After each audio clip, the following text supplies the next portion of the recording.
कार्यक्रम के पुण्यार्चक हैं आयोजक श्री दिगंबर जैन साधु सेवा समिति, शामली, उत्तर प्रदेश। सभी गुरु भक्तों का एक ही प्रण, साधु सेवा और समर्पण। इसी भाव एवं भावना के साथ कार्य कर रहा है साधु सेवा ट्रस्ट। हम जानते हैं हमारे गुरुओं ने हमें इतना सब कुछ दिया, परंतु हमने अपने गुरुओं के लिए क्या किया, ये सवाल जरूर उठता है।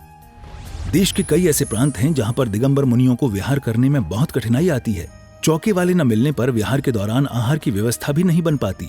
कई गांव व शहर आज भी ऐसे हैं जहां साधु संतों के चातुर्मास नहीं हुए हैं। इन सब को देखते हुए श्री साधु सेवा ट्रस्ट का उदय हुआ, जिससे दिगंबर मुनियों के आहार, विहार, प्रवास आदि की व्यवस्था को सुचारू रूप से बनाया जा सके, जिसके माध्यम से हमारा समाज, धर्म, संस्कृति सब सुरक्षित रह सकते हैं। क्यों न हम भी अपनी चंचला लक्ष्मी का सदुपयोग करें एवं अपने सच्चे गुरुओं की रक्षार्थ हेतु आगे आएं। योजना: परम संरक्षक 1,11,111 रुपए, वरिष्ठ संरक्षक 51,151 रुपए, संरक्षक 31,131 रुपए, आजीवन सदस्य 21,121 रुपए, सदस्य 11,111 रुपए। खाता विवरण: account name VVSP Sadhu Seva trust, bank name HDFC bank limited, account number 50200073358170, IFSC code HDFC 0001273, trust PAN card AADTV 8567E, mail ID vvspsadhusevatrust@gmail.com।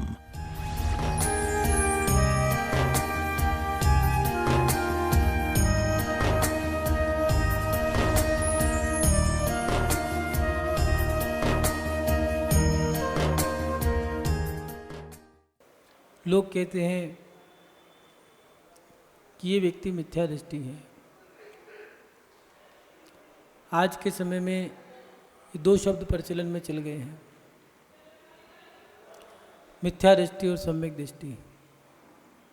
मंदिर में गए, शाम के समय घंटा बजा दिया, मिथ्या दृष्टि। अगर कोई जल की लुटिया फैल गई, मिथ्या दृष्टि। शास्त्र में अभिनय हो गई, मिथ्या दृष्टि। व्रत खंडित हो गया, मिथ्या दृष्टि। किसी साधु को नमस्कार कर दिया और वो साधु मान लो शिथिल चर्या करते थे, तो मिथ्या दृष्टि। मिथ्या दृष्टि, सम्यक दृष्टि की पहचान कोई व्यक्ति नहीं कर सकता। मिथ्यात्व और सम्यक्त्व ये अंतरंग की चीज़ें हैं, ये अंतरंग से ही पहचान में आती है, बाहर में दिखाई नहीं देती। सबसे बड़ी बात समझ में ये नहीं आती है कि हम अपनी पहचान कैसे करें कि हम सम्यक दृष्टि हैं या मिथ्या दृष्टि हैं। सम्यक दृष्टि और मिथ्या दृष्टि की पहचान के लिए आचार्य भगवंत कुनकुन स्वामी जी ने बहुत अच्छा तरीका बताया है।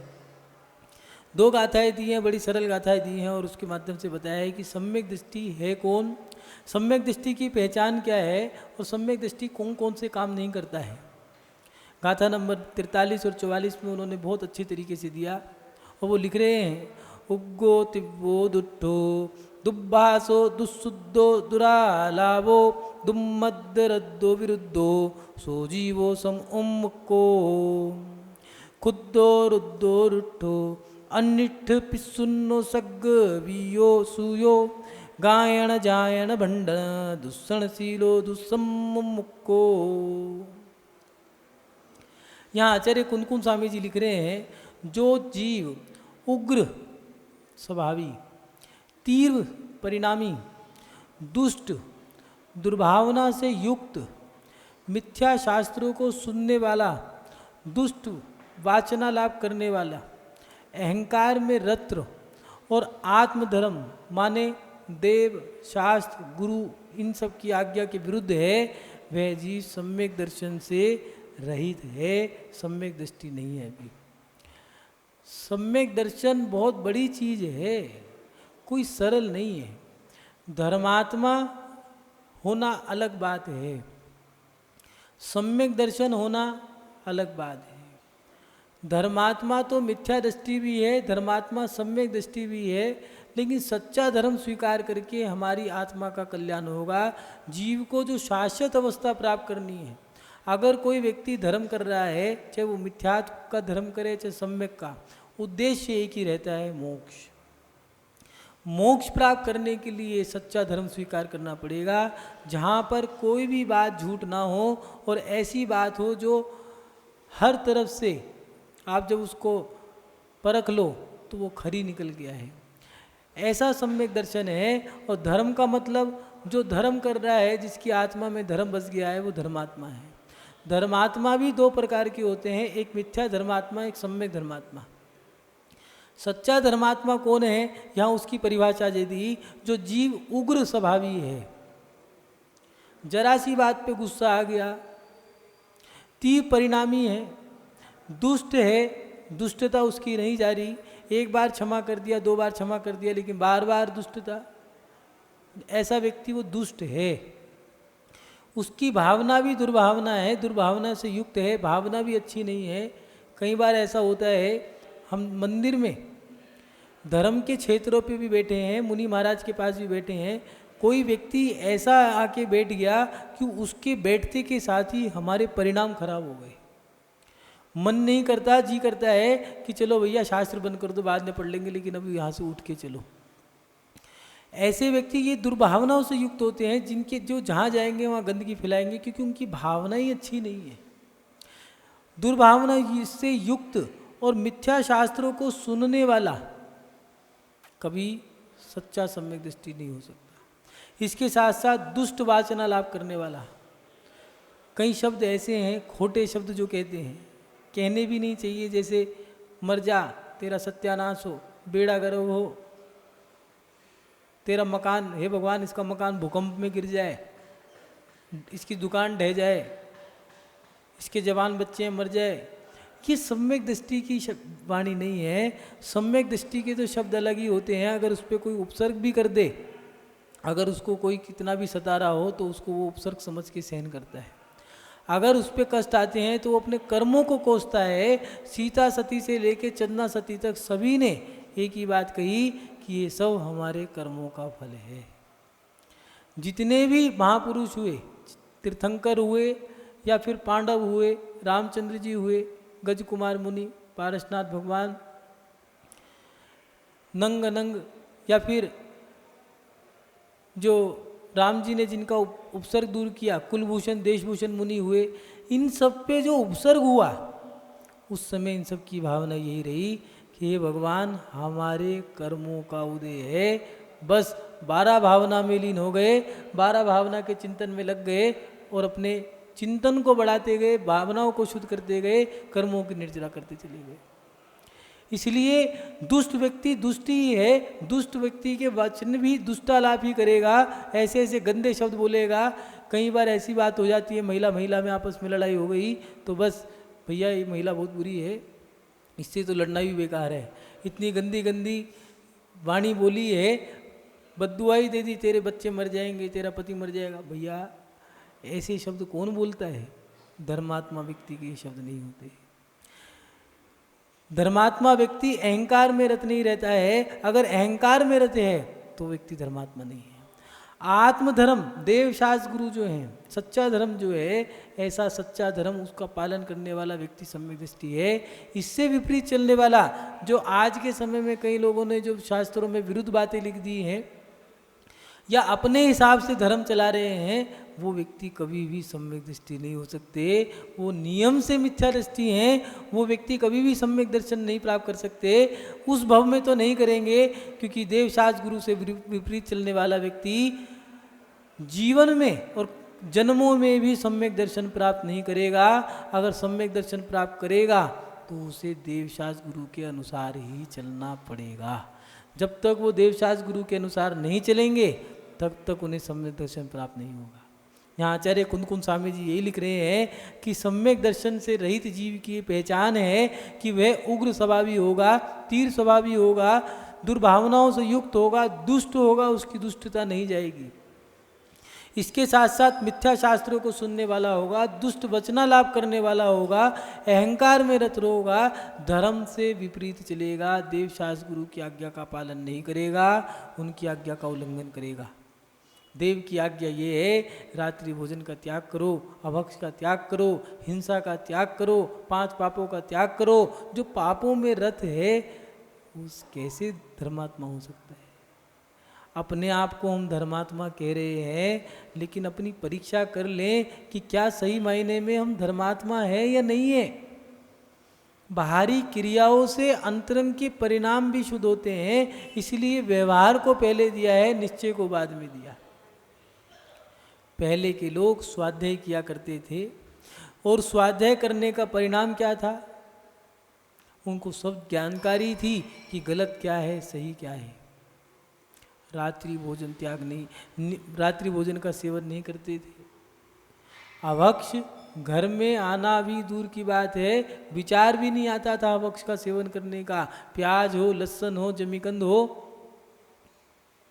आज व्यक्ति रात्रि में भोजन करते हैं। अभक्ष का सेवन माता पिता कर रहे हैं, बच्चे क्या करेंगे? वो अपने आप को धर्मात्मा मान रहे हैं। सही मायने में धर्मात्मा के मायने कुछ अलग ही हैं, सम्यक दर्शन के मायने कुछ अलग हैं। सम्यक दृष्टि तो देव की आज्ञा में चलता है, वो धर्म नहीं छोड़ेगा, सब कुछ छोड़ने को तैयार है। सीता ने रामचंद्र जी को छोड़ दिया, राम ने सीता को छोड़ दिया, लेकिन धर्म नहीं छोड़ा। राम ने जब सीता को छोड़ दिया और कहा कि जंगल में छोड़िया, और जब सीता को पता लगा राम ने मुझे छोड़ दिया, तो उनने कहा ठीक है, खुशी खुशी स्वीकार कर लिया। लेकिन एक ही बात कही कि मुझे छोड़ दिया, लेकिन लोगों के बहकावे में आकर के धर्म मत छोड़ देना।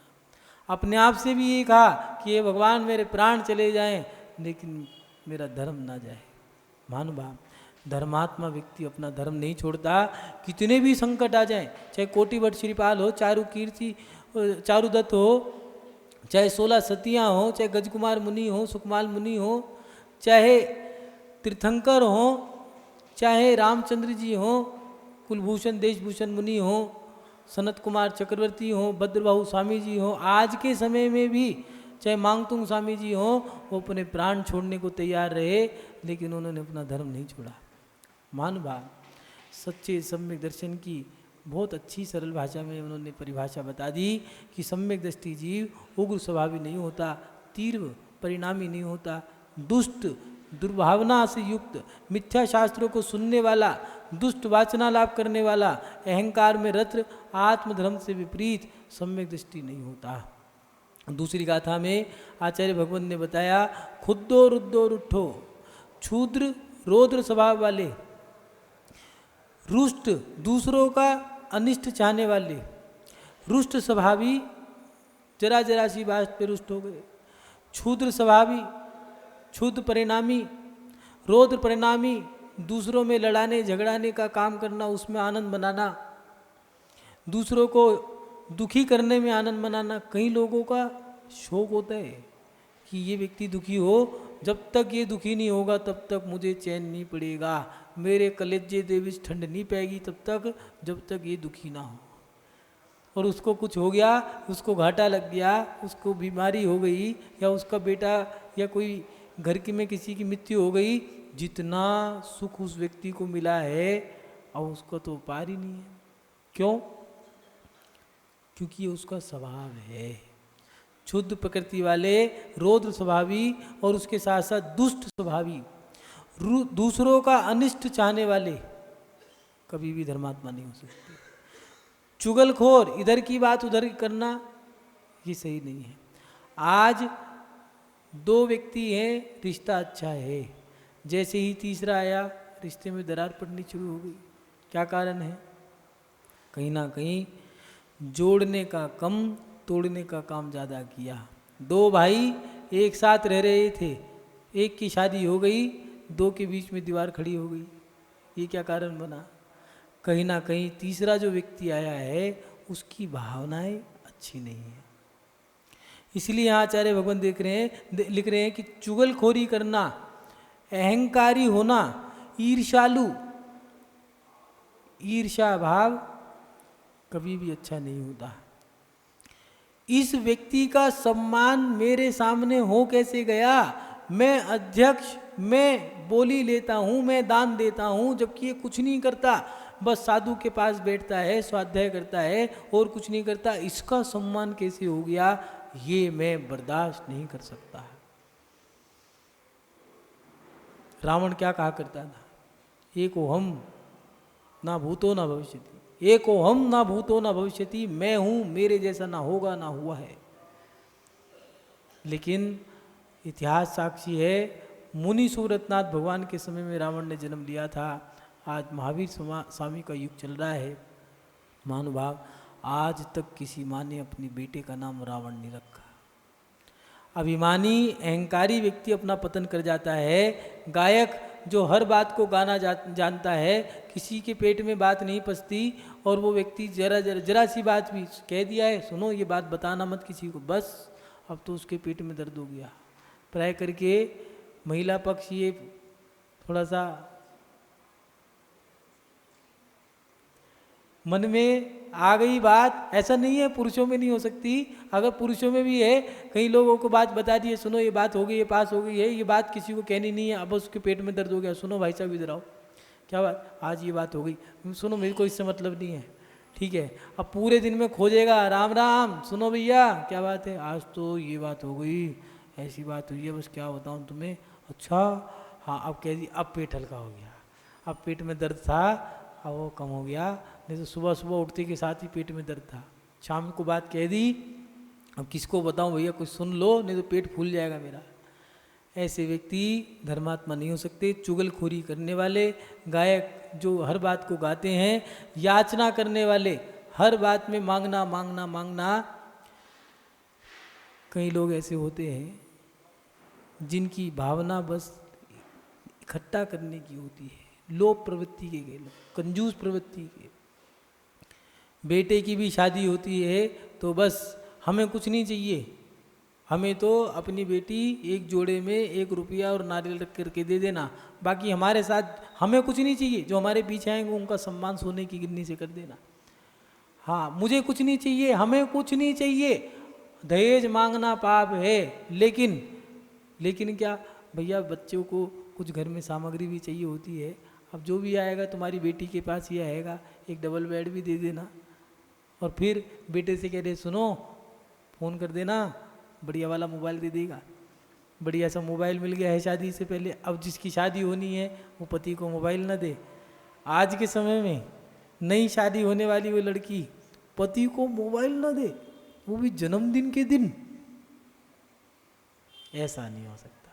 मोबाइल भी कौन सा, अब तो आईफोन वाला ख़त्म हो गया, अब तो वो वाला आ गया जिसको बंद करते हैं, उसमें जोड़ लगा है, वो बंद हो जाए खुल जाए, स्क्रीन बड़ी हो जाती है, वो वाला 2 लाख का मोबाइल मिल गया। सोने की गिन्नी से सम्मान करना है। भैया देखो, हमें कुछ नहीं चाहिए, लेकिन देखो इज्जत होती है, खाना बढ़िया करना। कहाँ करना, बढ़िया सा डोम लगा हो, रेड कारपेट वाले में करना, जहाँ पर सबसे अच्छा हो। हमें कुछ नहीं चाहिए। क्यों भैया, एक काम कर, तू घर के पहिए लगा के ले जा, तुझे कुछ नहीं चाहिए। याचक जो व्यक्ति बच्चों को शादी करते समय बेचने वाला हो, माने जो दहेज मांगता हो, जो रिश्ता जोड़ने से पहले ही मांगे, समझ लेना वो रिश्ता नहीं है, वो व्यक्ति रिश्तेदार बनने लायक नहीं है, वो तो एक भिखारी है, याचक है, वो कभी भी धर्मात्मा नहीं हो सकते। भिखारी को अपनी संतान दे देना, लेकिन जो बच्चों को ही बेच दे, ऐसे व्यक्ति को कभी अपनी बेटी मत देना, दुखी रहेगी, कभी सुखी नहीं रह सकती। बस जा रहे थे रास्ते में से, चलो एक काम करो ससुराल होके जाए, बैठ गए, कुंडली मार के बैठ गए। जमाई जो जम जाए बात बात में जी में, उसको कहा जमाई। ऐसे जमाई को दिया है कि जो जमाई राम जैसा जमाई हो, रुपया भी नहीं लिया। सीता से कह दिया कि दूसरी शादी नहीं करूँगा, दूसरी रानी नहीं रखूँगा। ऐसा पति हो तो वो पति अपने जीवन में पत्नी को कभी दुख नहीं देगा। सीता को लोग कहते हैं जंगल में भेज दिया, सीता को जंगल में भेजा लोक लाज के कारण, देश को बचाने के कारण, कुरीतियों को बचाने के कारण, लेकिन अंदर से कितना आघात था वही जानते हैं। महानुभाव, व्यक्ति धर्मात्मा है तो याचक नहीं होगा। कलह करने वाले जो व्यक्ति हैं, जरा जरा सी बात पे रुष्ट हो गए, लड़ना झगड़ना, मुझे नहीं पूछा, मुझे नहीं चाहते, मुझे नहीं जानते। अरे भैया 100 आदमी हैं, किस किस के नाम रखते हैं, आज भूल गए, कोई बात नहीं, नहीं मेरा नाम रह गया, अगर मेरा नाम कार्ड में रह गया तो बस छोड़ूंगा नहीं। अब काम करो, पूरे कार्ड बदलवाओ भैया, नाम रह गया, अब कार्ड हटवाओ, दूसरे कार्ड छपवाओ, क्या करें। वो खर्चा झेलने के लिए तैयार है। पत्रिका में अगर नाम रह गया है, मेरा नाम रह गया, अब भैया मिसप्रिंट हो जाते हैं, कभी कोई छूट भी जाता है, लेकिन नाम रह गया तो बस या तो मैं नहीं या तो मैं नहीं। इसलिए ऐसे कलह करने वाले या गाली देने वाले, ये लड़ने झगड़ने वाले, दूसरों पर दोष लगाने वाले, ये सब सम्यक से रहित हैं। अगर अब ऐसा नहीं है आप सामने वाले में टटोलो, अगर ये सब काम हम कर रहे हों तो अपने आप को सोचना, अपने आप को बदलना, सामने वाले को मत देखना, अपने आप की परीक्षा लेना कि क्या सही मायने में हम सम्यक दृष्टि है भी या नहीं है। धर्मात्मा के लक्षण कुछ अलग ही होते हैं और वह पहचान में आ जाते हैं। इन सब से विपरीत धर्मात्मा के लक्षण है। और जो धर्मात्मा है, पहले के लोग स्वाध्याय करते थे, उन्हें ज्ञात था धर्मात्मा किसे कहते हैं, धर्मात्मा किसे कहते हैं। आज हम स्वाध्याय नहीं कर पा रहे, हमारे अवगुण तो जा नहीं रहे, हम सोच रहे हैं मुट्ठी भर चावल चढ़ाने से हम हो गए धर्मात्मा, 1-2 लाख रुपया पैसा दान दे दिया, हो गए हम धर्मात्मा। धर्मात्मा पैसे से या सामग्री से धर्मात्मा की पहचान नहीं होती है, पहचान होती है उसके परिणामों से, उसके अंतरंग आत्मा के भाव कैसे हैं, उसके अंतरंग का धर्म कैसा है, ये धर्मात्मा की पहचान है। ये मत सोचो, कई लोग सोचते हैं कि भैया जिनने सबसे बड़ी बोली ले ली वो धर्मात्मा हो गया। जरूरी नहीं है। पूज्य गुरुदेव कहा करते हैं, पैसा तो वेश्या के पास भी होता है, जरूरी नहीं है पैसे वाला धर्मात्मा हो। पीसनहारी की वो मणिया गरीब थी, वो बुढ़िया की लुटिया जिसकी गजब कर गई वो गरीब थी। जितनी भी भगवानों की मूर्तियाँ निकली है, या तो वो जाट हुए या ग्वाले हुए, उनके यहाँ निकली, किसी करोड़पति के यहाँ पर, राजा के यहाँ पर भगवान की मूर्ति नहीं निकली। जरूरी नहीं है अमीर हो तो वो धर्मात्मा हो, क्या पता जो गरीब है वो बहुत बड़ा धर्मात्मा हो। कभी कभार ऐसा होता है कि साधु बेटा है, उसके साथ अतिशय नहीं हो रहा, त्यागी व्यक्ति था, उसके साथ हो गया। सेठ सुदर्शन हुए, सूली का सिंहासन हो गया, क्या थे, सेठ ही तो थे, जरूरी थोड़ा था राजा महाराजा ही हो। इसलिए अपने जीवन में याद रखना, महत्व भारी क्रियाओं का नहीं है, दान देने से। मान लो तो आपने सामग्री दे दी है, आप धर्मात्मा बन गए, ठप्पा नहीं लगेगा धर्मात्मा का। धर्मात्मा का सर्टिफिकेट तब मिलता है जब हम अपने आत्मा से धर्म करते हैं, और उस आत्मा से धर्म करने वाले को सर्टिफिकेट की जरूरत नहीं होती, उसको तो लोग अपने आप ही पहचान जाते हैं, ये धर्मात्मा है। जो धर्मात्माओं पर क्रोध करते हैं, मंदिर में आए बस गुस्सा करना, क्रोध करना, लड़ना और झगड़ना, वो 1 नंबर की मिथ्या दृष्टि है, धर्मात्मा नहीं हो सकते। भगवान पर जल डालने वाला व्यक्ति जरूरी नहीं है धर्मात्मा हो। कई लोग ऐसे भी हैं, मूर्तियों को घिस घिस के आधा कर दिया, मंदिर में 2-2 घंटे लगा दिए, घर में जाकर के 4-4 घंटे की लड़ाई करी। कई लोग ऐसे भी हैं जो मंदिर का निर्माल्य ही खा गए। कई लोग ऐसे भी हैं जिनको हम धर्मात्मा सोच रहे हैं, वही धर्म का नाश कर गए। इसलिए धर्मात्मा की पहचान कुछ अलग ही होती है। धर्मात्मा व्यक्ति कभी क्रोध नहीं करता, वो क्रोध भी करेगा तो व्यक्ति के लाभ के लिए करेगा, प्यार से करेगा, पुचकार के करेगा, उसके क्रोध का पता नहीं लगेगा क्रोध कर भी रहा है या नहीं कर रहा। इसलिए धर्मात्मा व्यक्ति क्रोध नहीं करता, ये याद रख लें। अगर हम क्रोध कर रहे हैं तो हम धर्मात्मा नहीं हैं। दूसरी बात, बुरी भावना वाला धर्मात्मा नहीं हो सकता। जिसकी भावना अच्छी नहीं है, धर्म के प्रति अच्छी भावना नहीं है, धर्मात्माओं के प्रति अच्छी भावना नहीं है, वो जीवन में कभी भी धर्मात्मा नहीं हो सकता। राम की चुनरिया पहनना आसान है, लेकिन राम की नजरिया रखना ये बड़ा मुश्किल काम है। मंदिर में तो कोई भी खड़ा हो सकता है, मंदिर में तो चूहे भी होते हैं, कबूतर भी आते हैं, मंदिर में माली भी रहता है, ये नहीं है कि वो सब धर्मात्मा है। मंदिर में अभिषेक करने वाला, वो जो जिसको आप तनख्वाह देते हो, वो पुजारी पैसा लेकर के जो अभिषेक करता है, जरूरी नहीं है वो धर्मात्मा है, वो तो भी व्यापारी है, सेवक है। धर्मात्मा की पहचान कुछ अलग ही होती है। धर्मात्मा के रोम रोम से धर्म दिखता है, उसके अंतरंग आत्मा से धर्म निकलता है। धर्मात्मा चंदन वाला थी, धर्मात्मा चेलना सती थी, धर्मात्मा मैना सुंदरी थी, धर्मात्मा थी वो रानी जिसे 22 साल तक पति ने नहीं छुआ, फिर भी मन में यही रहा कि मेरे कर्मों का फल है। धर्मात्मा थे वो कुलभूषण देशभूषण स्वामी, उपसर्ग हुआ, पहाड़ पे खड़े रहे, सहन करते रहे, चीव ही नहीं करी। आज हमें कोई कुछ कह दे तो हम कहते तो अपने आप को धर्मात्मा है, हमें बस छेड़ना मत, अगर छेड़ोगे तो छोड़ेंगे नहीं हम तुम्हें। गलती से भी कह मत देना कुछ। मंदिरों में मन नहीं लगता, आपस में एक दूसरे से नज़र मिलाने का मन नहीं करता, कारण डर लगता है कहीं ये कुछ सुना ना दे, कहना दे। वो व्यक्ति धर्मात्मा नहीं है।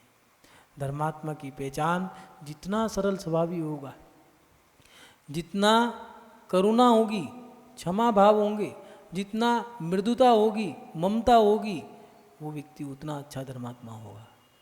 धर्मात्मा की पहचान सरलता से होती है, क्षमा भाव से होते हैं, मानुभाव। हम अपने आप को पहचाने कि हम सही मायने में धर्मात्मा है या नहीं है, सही मायने में हम सम्यक दृष्टि भी हैं या नहीं है। कहीं हम ऐसा तो नहीं जरा जरा सी बात पे उग्र स्वभावी बन जाते हो, कहीं ऐसा तो नहीं हमारे परिणाम इतने तीव्र हैं कि हम अपने आप पे कंट्रोल नहीं कर पाते, कहीं ऐसा तो नहीं हमारी भावनाएं अच्छी नहीं हो, किसी को देख लें तो उसे नज़र लग जाए, पत्थर को देख लें तो पत्थर भी फूट जाए।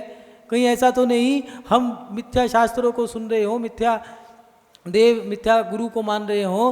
अगर ऐसा कर रहे हो तो अभी तुम्हारे अंदर सम्यक दर्शन आना बड़ा बहुत समय लगेगा, अभी सम्यक दर्शन नहीं आया। सम्यक दर्शन तो बहुत बड़ी चीज़ है, क्योंकि सम्यक दर्शन होने के बाद व्यक्ति के आचार्य भगवान ने लिखा कि सम्यक दर्शन से कोई व्यक्ति मरण करता है, सम्यक दर्शन धारण कर लेता है, कम से कम ज़्यादा से ज़्यादा 32 भव हैं, और महाव्रतों को अंगीकार करने वाले के ज़्यादा से ज़्यादा 8 भव। सम्यक दृष्टि बनना बड़ा कठिन काम है, इसलिए अपने जीवन में सम्यक दर्शन को धारण करो। और उसकी पहचान है कि सम्यक दृष्टि दुष्ट वचनालाप नहीं करता, अहंकारी नहीं होता, अहंकार नहीं करता, और उसके साथ साथ देवशास्त्र गुरु से विपरीत नहीं चलता। अपने जीवन में एक सूत्र लिख लेना काम आएगा कि अपने जीवन में धर्म मत करना कोई बात नहीं, कभी धर्म से विपरीत मत चलना।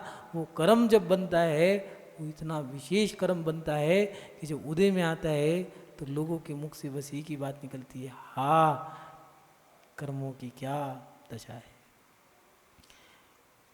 जो लोग पत्तल में भोजन कर लेते हैं, कर्मों की दशा उनके साथ ऐसी है, जो कर्म की दशा भोग रहे हैं वो उन पत्तलों को उठा के जो बचे हुए दाने हैं उनको खा के अपना पेट भरते हैं।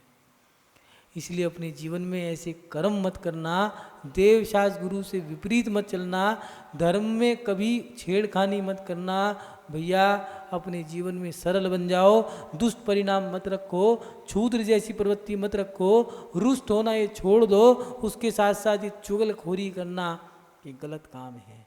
इस कार्यक्रम के पुण्यार्चक थे आयोजक श्री दिगंबर जैन साधु सेवा समिति, शामली, उत्तर प्रदेश।